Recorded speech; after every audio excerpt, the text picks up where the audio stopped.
jueves 15 de agosto del 2024, 10 y 2 de la mañana, por esta audiencia virtual, por el Google Meet, del Juzgado Supremo de Investigación Preparatoria, a cargo del juez Checla Soria, llevar a cabo la audiencia pública de tutela de derechos solicitada por la defensa de don Julio José Lanasca Ricaldi, en el proceso seguido por la presunta comisión del delito de cohecho pasivo específico en agravio del Estado, expediente 20-2021-9. Esta audiencia además está siendo registrada en audio y video. Vamos a acreditar a los asistentes.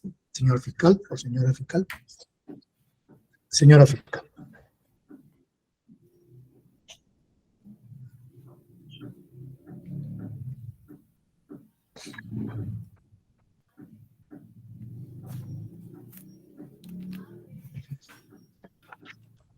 Su micro, doctora López. Señor juez, no sé si me escucha, yo no tengo audio al parecer, voy a reiniciar la sesión.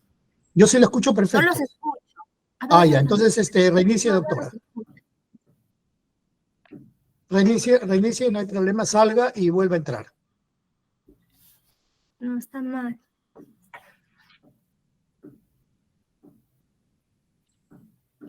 No se hicieron las pruebas. Tendré que entrar para esto.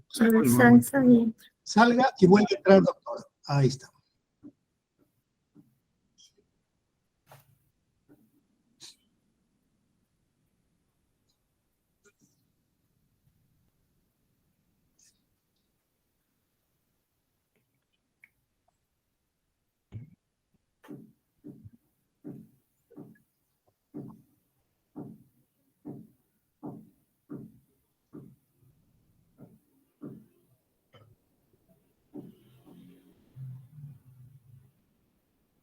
Doctor Checlen, buenos días. Buenos días, doctora. Sí se le escucha bien. Con algo de eco, creo, pero sí se le Ya estoy con el celular. Sí, estoy con el celular, sino que están arreglando el tema de la computadora. No sé qué ha sucedido. Sí. Ya. Se le escucha bien, no hay problema. Puede acreditarse, por favor, doctora. Bien, gracias. Buenos días con todos los presentes. Por el Ministerio Público, Berusca López Aragón, fiscal adjunto supremo de la Primera Fiscalía Suprema Transitoria, especializada en delitos cometidos por funcionarios públicos, con domicilio procesal en la avenida Abancay, cuadra 5, piso 9, y con correo electrónico abelopez@mfn.gov.p. Gracias. Gracias. Por la defensa del señor Lanasca. Señor Juez Supremo de Investigación Preparatoria, muy buenos días. Señorita Fiscal, muy buenos días. Y a todos los presentes, los saluda el abogado Julio José Lanasca Ricaldi, quien asume su autodefensa, señalando el número celular 91-800-5707, casilla electrónica 1660. Muchas gracias. Gracias. Defensa pública. Señor Juez Supremo, muy buenos días con los presentes. Por la defensa pública, el abogado Alejandro Astacia Vicente, con registro de Colegio de Abogados de ICA 4618, con domicilio procesal en Girón Caraballo 831, Cercado de Lima, casilla electrónica 44902. El Juez Supremo concurro en defensa necesaria a requerimiento de su despacho. Muchas gracias. Gracias, doctora Astacia. Se encuentra presente el señor Lanasca, quien además está ejerciendo su autodefensa. Gracias por concurrir a esta audiencia. Queda dispensado de continuar en la misma. Muchas gracias. Buenos días con todos. Doctor Lanasca, tiene 12 minutos para escucharlo. Si necesita algo más, me avisa. Escuchar sus Bien, señor magistrado. de derechos. Muchas gracias, señor magistrado. Atendiendo siempre a su disposición en las audiencias correspondientes, vamos a sujetarnos a ese plazo. Minutos más, minutos menos.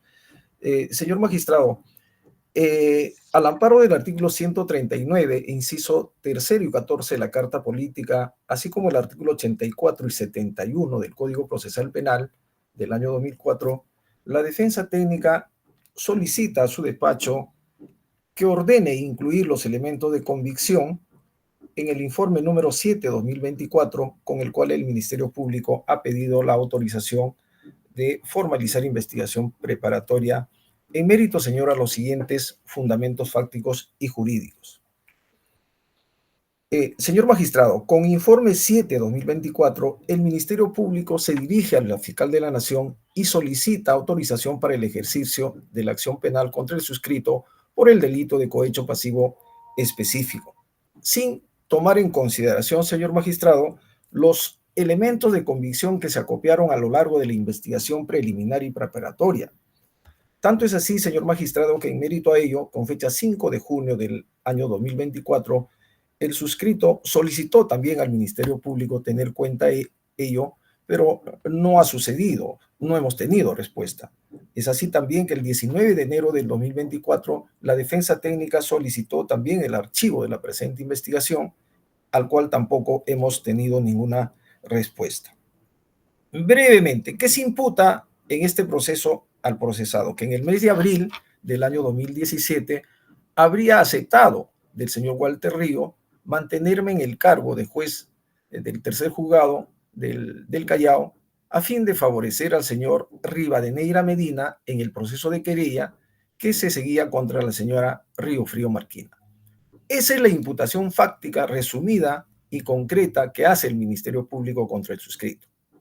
Ello, señor, para la defensa técnica, no es cierto y carece de toda fiabilidad. ¿Y cuáles son los elementos que no se han tomado, elementos de convicción que no se han tomado en cuenta para hacer esa imputación? Por ejemplo, señor, la solicitud de fecha 4 de enero del año 2017 que el suscrito presenta a mesa de partes de la Corte Superior de Justicia del Callao y solicita ocupar una plaza de juez supernumerario con el nuevo modelo procesal penal, ya que ese año se ponía en vigencia este nuevo modelo procesal en la Corte del Callao. Asimismo, señor, no se toma en cuenta que el 1 de junio del año 2022, el señor Walter Ríos en su declaración dice haber solicitado al señor González Barrera que emita un pronunciamiento a favor del señor Rivadeneira Medina. El mismo señor Ríos dice eso en su declaración, ¿no? Asimismo, el señor Walter Ríos dice que con fecha 2 y 6 de junio del año 2017 se reunieron con el señor Rivadeneira en un restaurante donde este señor le pide favorecerlo en dicho proceso. Asimismo, señor, el señor Rivadeneira, el 15 de octubre del año 2019, declara y dice que al señor Lanasca yo no lo conozco, no he conversado con él, no he tenido comunicación telefónica con esa persona. Entonces, todos estos elementos de convicción plausibles y objetivos, el Ministerio Público no toma en consideración y solicita la formalización de investigación preparatoria.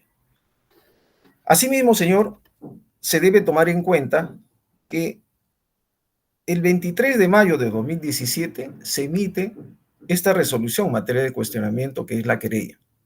¿Cuándo se pone fin a mi designación? El 29 de mayo de 2017. Es decir, casi a días de haber emitido esta resolución. Y lo importante de esto, señores, es que en esa resolución se declara inadmisible la querella. Se otorga 3 días para que subsane la otra parte y es hasta esta resolución que el suscrito tomó conocimiento y nunca más volvió a abocarme porque próximamente o días después el suscrito fue cesado en el cargo. Entonces, si esto es así, señor magistrado, ¿cómo es posible que se podría imputar al suscrito haberme favorecido en el cargo? Mucho menos si del contenido de la resolución se tiene que se declare inadmisible, ¿cómo es que yo he favorecido a este señor Rivadeneira? De ninguna manera, señor. Esto, sinceramente, ya es un exceso que comete el Ministerio Público en su actuación que tiene como ente acusador y en quien tiene evidentemente el señorío de la investigación. Asimismo, señor, ¿qué otro elemento de convicción no ha tomado en cuenta el Ministerio Público? Que nosotros pedimos que se tome en cuenta porque finalmente, si la fiscal de la Nación va a autorizar el ejercicio de la acción penal contra una persona, evidentemente tiene que tener las pruebas de cargo y de descargo, señor. No se puede llevar a una investigación preparatoria, menos a un juicio oral, a una persona en las condiciones que se está realizando. Entonces, ¿dónde está el derecho de defensa, el derecho a la prueba, el derecho al principio de legalidad, que el Ministerio Público esté en la obligación de defenderla? ¿Y cuál es el otro elemento de convicción? Como ya lo he dicho en otra audiencia también, el señor colaborador de clave 60F 2018, dijo que en el Distrito Judicial del Callao todos los jueces penales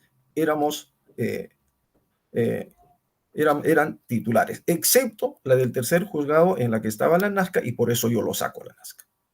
Eso es mentira, porque con informe 698-2020 se ha quedado desmentida, porque Recursos Humanos de la Corte del Callao refiere que en el Distrito Judicial del Callao, el año 2017, todos los jueces penales éramos suplentes o supernumerarios. Entonces ahí hay una mentira plausible del señor Walter Ríos que no se está tomando en cuenta. Asimismo, señor magistrado, se debe tener en cuenta las declaraciones de algunos trabajadores que tuve esa suerte de haberlos acompañado en el tiempo que he laborado erradamente en el juzgado. La señora Barbadillo dice que nunca pudo advertir ninguna irregularidad en el tiempo que trabajó el suscrito. Asimismo, el señor Gómez Quispe, cuando le preguntan también sobre mi actuación, dice que nunca le consta, no le consta que habría habido alguna irregularidad en mi estadio en el juzgado. Asimismo, la señora Salazar Pecho dice: nunca observé ninguna irregularidad que haya realizado el señor Lanazca. La señorita Langa Carrión también refiere que nunca advirtió ninguna irregularidad en los casos materia de cuestionamiento. Es decir, todos estos elementos de convicción, señor magistrado, y otros más, que por el tiempo que usted me está dando, y hay que ser siempre concisos y breves, procuramos que así sea, no se está tomando en cuenta. Y con ello, indubitablemente, se vulnera lo que dice el artículo 4 del Código Procesal Penal, que no se está actuando con objetividad de parte del Ministerio Público. No se actúa con ese criterio objetivo, no se toma en cuenta las pruebas de cargo y de descargo que establece el artículo 321, inciso primero del Código Procesal Penal. Entonces, señor, nos sentimos en la obligación de recurrir a usted como juez supremo de investigación preparatoria, que tiene pues la condición de un juez de garantía, un juez constitucional que nos escuche y se haga justicia, en el sentido de que se ordene, señora, que el Ministerio Público tenga en consideración también todas las pruebas de descargo, los elementos de convicción, perdón, de la parte de la defensa, que no lo está haciendo, señor magistrado. Porque si este proceso sigue así, evidentemente nos sentimos en la obligación, señor, de recurrir al Tribunal Constitucional, en la que seguramente, si no se hace justicia, la encontraremos, señor, en esa instancia, porque no se puede sentar, como ya lo he dicho en otras audiencias, en el banquillo de los acusados a una persona de la forma como se está llevando la presente investigación, violando el debido proceso, el principio de legalidad, el principio de motivación, el principio de tutela jurisdiccional efectiva. Por todo lo cual, señor magistrado, termino con esto, pido encarecidamente a usted que ordene que se incluyan los elementos de convicción que la parte de la defensa ha copiado a lo largo de la presente investigación. Muchas gracias. Gracias, doctor. Doctora López tiene el uso de la palabra también por 12 minutos. Gracias, señor magistrado. En primer término, el Ministerio Público solicita que se declare infundado el pedido de tutela de derecho postulado por el investigado Julio José Lanazca Ricaldi, por las siguientes razones. En primer lugar, señor magistrado, debemos de partir de cuál es el estadio actual de esta investigación y desde cuándo. Actualmente esta investigación se encuentra con informe emitido al área de denuncias, el área especializada en denuncias contra magistrados, AREDEMA. Este informe de AREDEMA, el informe número 7/2024, ha sido suscrito por el señor fiscal supremo el 20 de mayo del 2024 y ha sido notificado, ahora investigado, el 29 de mayo del presente año, 29 de mayo. Cuando ya se había emitido el informe, cuando ya había sido debidamente notificado a la hora solicitante, presentó el escrito de fecha 5 de junio del 2024 al que hace alusión en esta tutela. Es decir, lo presentó con posterioridad a la fecha en que el informe ya estaba emitido. Consecuentemente, al haber ya estado el informe emitido, suscrito y notificado, ese informe no podía ser modificado.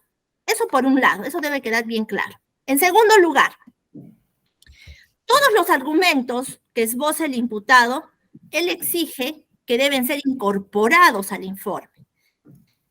Esa exigencia que pretende hacer valer mediante una tutela el investigado no es de recibo por este despacho, porque esos argumentos son meros argumentos de defensa que han sido compulsados, que han sido evaluados y han sido valorados antes de emitir el informe.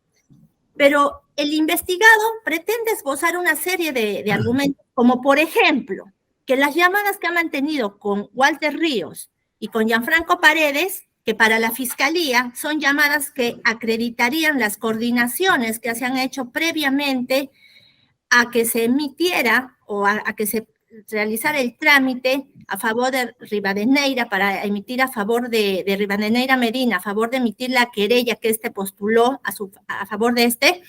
La explicación que le da la Fiscalía es que estas habrían sido llamadas de coordinación, según el registro de llamadas histórico. ¿Pero qué dice el investigado? El investigado dice que estas son llamadas que responderían a eventos académicos y asimismo llamadas que responderían a las coordinaciones deportivas que él hacía con los referidos coinvestigados, porque él era una persona que jugaba fútbol y tenía esta habilidad deportiva. Entonces, señor magistrado, ya partiendo de este tipo de aseveraciones, se puede ver con claridad que la Fiscalía no tendría por qué hacer un descargo respecto de estos argumentos. Y es más, los hemos evaluado. Y la debida motivación de un informe no exige que nosotros tengamos que recoger de manera literal lo que dice el imputado.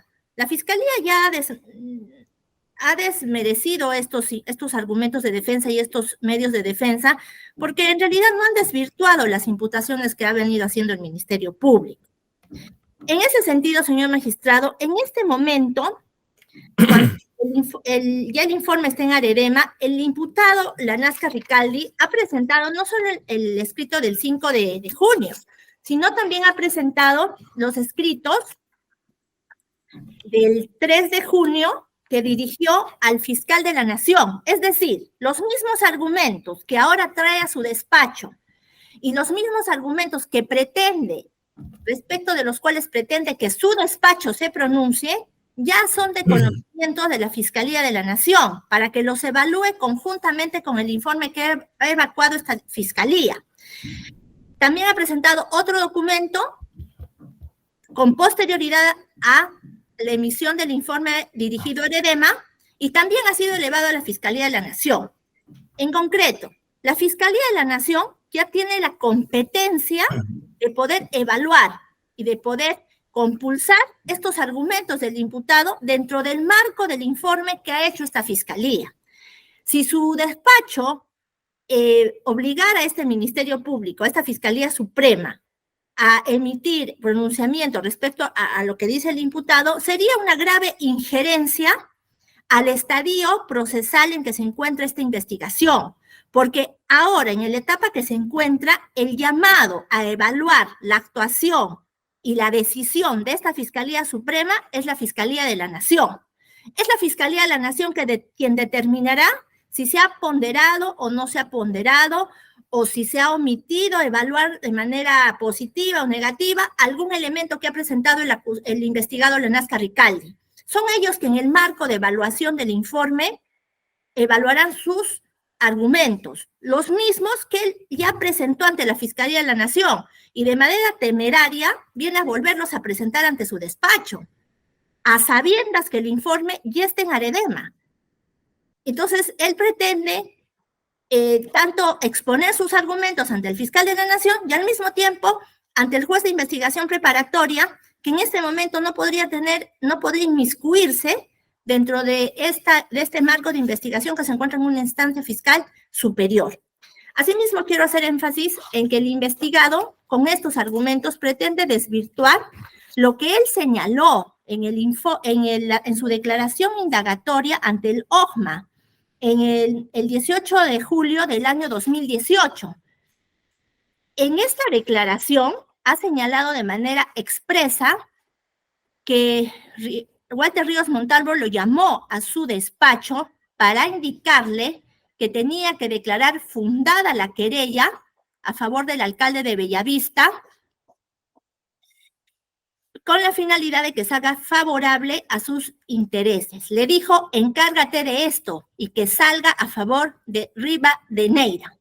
Es decir, el investigado, por su propia versión, ha señalado la forma como se pactó este favorecimiento de la decisión judicial que tenía que emitir a favor de Rivadeneira, y ahora en estos argumentos de defensa pretende desvirtuarlos con aseveraciones subjetivas que no tienen mayor respaldo, sustento probatorio, ¿no?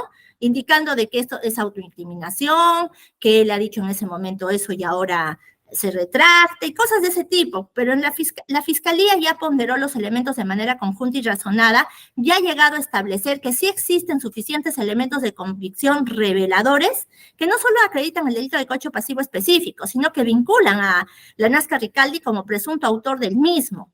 Ahora, si el señor considera, y dentro del marco de su defensa, que existen argumentos para desvirtuar los mismos, donde tiene que hacerlos valer y donde tiene que hacer sus descargos es ante la Fiscalía de la Nación, que ahora en este momento está haciéndose cargo de esta investigación o en todo caso de la evaluación del informe que ha tenido como resultado la investigación que se ha realizado. Por esas consideraciones, señor magistrado, corresponde desestimar y declarar infundada esta tutela, porque el señor Nazca Ricaldi, actuando de manera temeraria, está queriendo que tanto la Fiscalía de la Nación como su persona ordenen que dos instancias fiscales distintas se pronuncien sobre los agravios que está exponiendo. En ese sentido, señor magistrado, siendo la Fiscalía de la Nación la competente a evaluar las razones que expone el imputado, por ser ahorita la instancia fiscal donde se encuentra, se debe desestimar esta tutela de derechos. Gracias. Gracias, doctora. Señor Lanasca, tiene 6 minutos para hacer su réplica.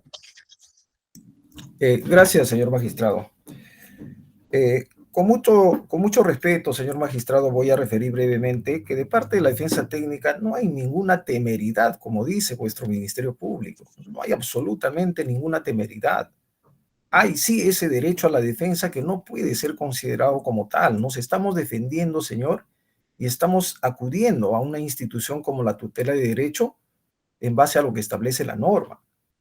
Ahora, cuando el Ministerio Público refiere que solicitan el permiso de formalizar investigación preparatoria a la Fiscalía de la Nación con fecha 28 de mayo de 2024, en efecto, eso es así, pero también nosotros hemos presentado, señor, con fecha 19 de enero del año 2024, antes de este pronunciamiento, que se archive la investigación.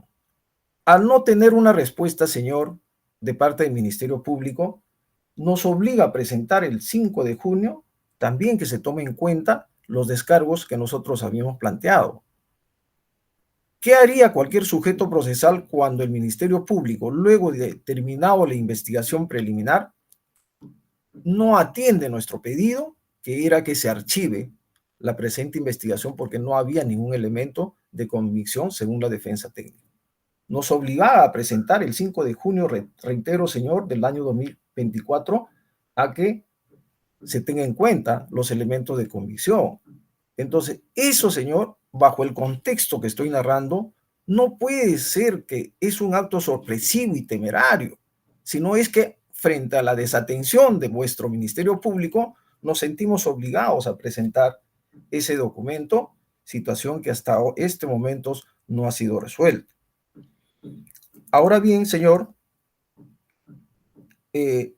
cuando la Fiscalía dice que los argumentos de la defensa técnica deben ser fundamentados en otro estadio, no compartimos, señor, esa posición. porque no es justo, no es de derecho que se lleve a un investigado por largos años en una investigación y que no se tome en cuenta lo que dice la norma. Estamos exigiendo simplemente lo que dice la norma, porque no es justo que recién se tome en cuenta las pruebas de descargo, tal vez en una etapa de juicio oral, sin haberse tomado en cuenta en este estadio, señor magistrado. Entonces, no es posible ese razonamiento de que los elementos de convicción no deben ser atendidos en este estadio. Entonces, preguntamos, ¿cómo es así entonces que se pide formalizar investigación preparatoria? Si la ley dice que para ello se debe tener en cuenta las pruebas de cargo y de descargo. Entonces, nosotros sí consideramos, señor magistrado, que los elementos y los fundamentos que está esbozando la defensa técnica deben tomarse en cuenta en este estadio y no esperar todavía que esto prosiga con todo lo que implica este proceso. Ahora, cuando el Ministerio Público dice, el señor Lanasca ha referido en la OCMA, en la Oficina de Control de la Magistratura, ¿no?, un reconocimiento de que el señor Walter Ríos lo llamó a su despacho para favorecer al señor Rivadeneira. En efecto, señor, yo en mi declaración en la OCMA declaro con la verdad y en el pasaje de la declaración se ve de que yo negué, y así está, negué las órdenes que el señor Río daba, porque estas órdenes eran excesivas, y así lo he transcrito, señor, en el escrito que también hemos hecho llegar a su despacho.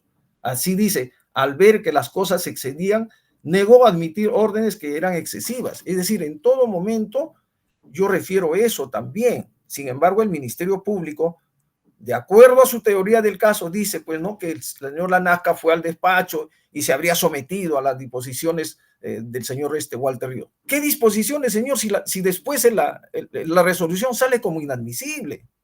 Y como no le gustó esa decisión del suscrito, el señor Walter Ríos abusivamente me cesa en el cargo. ¿Por qué no se puede analizar de manera objetiva ello, señor?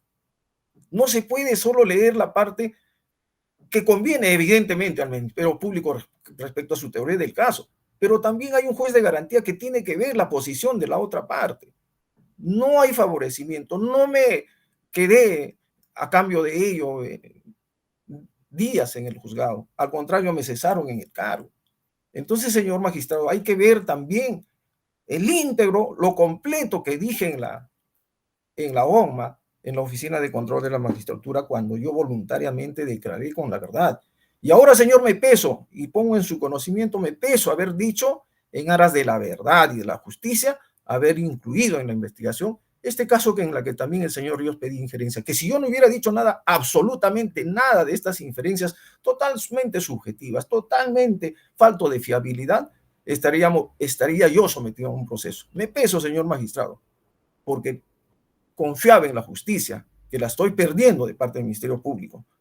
Pero sí confío, señor, en la autoridad judicial, porque no puede ser que por haber dicho la verdad, ahora me digan que yo favorecí en la querella. Todo lo contrario, señor magistrado. Asimismo, quiero ser enfático, en consecuencia, que acá no ha habido ningún pacto. Yo no he pactado absolutamente con nadie, ni en este proceso, ni en los otros procesos que usted está analizando, en los procesos en materia de cuestionamiento. Y es claro que por todo ello es que a mí el señor Ríos me saca del cargo, y luego de que uno dice la verdad ante la OCMA, ya están las fechas, que lo he enumerado también en mi escrito, se acoge a la colaboración eficaz. Evidentemente, un acto de venganza, un acto de cobardía y un acto de solamente de revanchismo, señor, por haber dicho yo la verdad a nivel de la OCMA y después a nivel de la Fiscalía. Entonces, señor, el Ministerio Público en este extremo debe tomar en cuenta que existe pues el derecho a la no autoincriminación. O sea, no es un invento mío. Eso está regulado en la ley 27444, ley, texto único ordenado, la ley la ley administrativo que regula, digamos, las obligaciones y funciones del ente administrativo. Eso, la autoincriminación está regulado en un texto administrativo y también lo contempla el Código Procesal Penal. Solo valdrá con otros elementos de convicción la autoincriminación que uno habría tenido. Y todos estos elementos, señor magistrado, no se está tomando en cuenta. Por eso, señor, solicito una vez más que se declare fundado el pedido y consideramos que este es el estadio, señor, y no otra etapa. No es posible que se siga ventilando y se diga, que con sorpresa se diga, ¿no? ¿Cómo es posible que el señor Lanasca se haya dirigido a la Fiscalía de la Nación? Si yo no encuentro justicia en la Fiscalía Suprema de Investigación, ¿qué hago, señor? Tengo que ir al fiscal de la Nación. He presentado un escrito y le he dicho, yo estoy pidiendo informe oral donde voy a replicar lo mismo, que ese pedido no está contemplando los elementos de cargo y de descargo en la investigación. Ya culminó su tiempo, doctor. Sí, señor magistrado, con esto termino. Entonces, que quede claro que aquí no hay ninguna sorpresa de parte de la defensa, sino más bien ante la falta de atención y el grito que hacemos de justicia, me siento en la obligación de ir al fiscal de la Nación. Y eso no está prohibido, señor magistrado, no es ninguna ambigüedad. Ya concluyó su tiempo. Gracias. Gracias. Gracias. Doctora, tiene también 6 minutos. Bien, gracias, señor juez. Señor magistrado, el Ministerio Público no ha negado haber evaluado, valorado y compulsado los extensos argumentos de defensa, como usted ha podido apreciar, que esboza el investigado Lanasca Ricardo. Pero todos estos argumentos son argumentos que a criterio de esta Fiscalía Suprema no enervan la imputación que nosotros ya sostenemos en contra de Lanasca Ricaldi. Todos esos argumentos de defensa tendrán que ser rebatidos en un plenario en la etapa que corresponda, pero a la fecha, estando al informe de Aredema, como es un proceso especial, todavía no se ha formalizado. Aredema evaluará y será quien determine si nos autoriza la formalización o si declara insubsistente nuestro informe para que se amplíe la investigación u otras acciones que están bajo su competencia. En ese sentido, se equivoca el investigado cuando dice que la Fiscalía no ha tomado en cuenta. El Tribunal Constitucional ya ha indicado que es la debida motivación de las disposiciones fiscales y las resoluciones judiciales. Debida motivación no significa que hagamos un pronunciamiento de manera independiente por cada argumento que indique el investigado, sino exponer con claridad y solvencia cuál es la postura que ha llevado esta Fiscalía a crear convicción sobre la vinculación del imputado con los hechos materia de investigación. Para la Fiscalía, señor magistrado, más allá de los múltiples argumentos que esposa el investigado Lanasca Ricaldi, tenemos la plena seguridad al momento de emitir ya el informe de que Lanasca Ricaldi aceptó mantenerse en el cargo como la promesa que le ofreció Ríos Montalvo a cambio de favorecer a Rivadeneira Medina, ¿no? Ahí se consume el delito. Ahora, si no lo hizo posteriormente porque previamente quiso declarar inadmisible esta demanda de querella, es un tema que no enerva la imputación. Y el señor Lanasca Ricaldi hace una serie de apreciaciones subjetivas y que no han llegado a la convicción a la Fiscalía. Ahora, ha señalado que ha presentado una solicitud solicitando el archivo de la investigación. Esa solicitud la formuló el 19 de enero del 2024, es decir, casi 5 meses antes de que se eleve el informe a Aredema. En esa oportunidad se ha proveído esta solicitud de 2 hojas, en la cual se ha indicado que se debe tener presente. Debemos recordarle al investigado, señor juez, que cuando un investigado solicita el archivo de una investigación, la Fiscalía no tiene por qué indicarle por qué no procede el archivo o amparar su archivo. Parece que el señor quisiera que se le ampare, ¿no? Nosotros no estamos obligados a ello. La respuesta que se le ha dado a esto es: no nos convence tu solicitud de archivo. La Fiscalía persiste en su postura de incriminar el delito y el tipo penal, y hemos emitido el informe, ¿no? Y en el informe está bastante detallado cuáles son las razones que llevan a convicción a esta Fiscalía. Los argumentos de defensa del investigado son respetables, es parte de su derecho, pero nosotros no podemos ser obligados a que el señor Lanasca quiere que lo recojamos y que amparemos en eso en nuestras decisiones, y no puede ser así, ¿no? La Fiscalía ha evaluado y considera que no lleva convicción y no desvirtúa nuestra postura. Por esas razones, señor magistrado, el Ministerio Público persiste en indicar de que esta causa, ya habiendo sido elevada, quien debe evaluar los agravios que esboce el imputado es el área especializada en denuncias contra magistrados, quien determinará de manera conjunta si el investigado, en cuanto a sus aseveraciones, estas tienen sustento o no, compulsándolo con el informe que es elevado. Por esas consideraciones, el magistrado debe declararse infundada esta tutela de derechos, toda vez que a la fecha la Fiscalía Superior ha perdido competencia para emitir cualquier pronunciamiento, siendo el área competente el área de ADD. Gracias. Gracias, doctor. Señor magistrado, si me permite una línea nada más, señor magistrado, si usted lo concede. Pero ya terminó el debate, doctor, pero ¿qué tiene que ver? A ver, Solamente una línea, señor magistrado. a ver, La dígame, fiscal dígame. de la Nación está por evaluar, dice, si ordena la formalización o no. Evidentemente ordenará que se formalice porque no hay ningún elemento de comisión de parte de la defensa que se ha hecho llegar a la Fiscalía de la Nación. Muchas gracias, señor. Ok, gracias. Señor juez, al respecto, un segundo. Todos los elementos de convicción que ha presentado el señor Lanasca, todos han sido elevados en su integridad a la Fiscalía de la Nación, todos, con sus sendos documentos donde desarrolla sus argumentos de defensa. Todos elevados. Entiendo que esto ya está en manos del fiscal de la Nación, ¿verdad? Correcto, así es. Sí, sí, Entonces el fiscal tomará su decisión, ¿no? Habiendo escuchado los argumentos de la defensa del señor Lanasca, quien solicita una tutela de derechos, se declare fundada, porque considera que no se ha tomado en cuenta al momento de elevar al fiscal de la Nación determinados elementos de convicción que sostiene abonan a su defensa, o a su posición, a su teoría del caso. Y los argumentos de la fiscalía, quien solicita se declara infundado, toda vez que, en principio, ya se elevó el informe al fiscal de la Nación, incluyendo todos los elementos de convicción que habrían acopiado. Eso es lo que usted ha dicho, ¿no, doctora?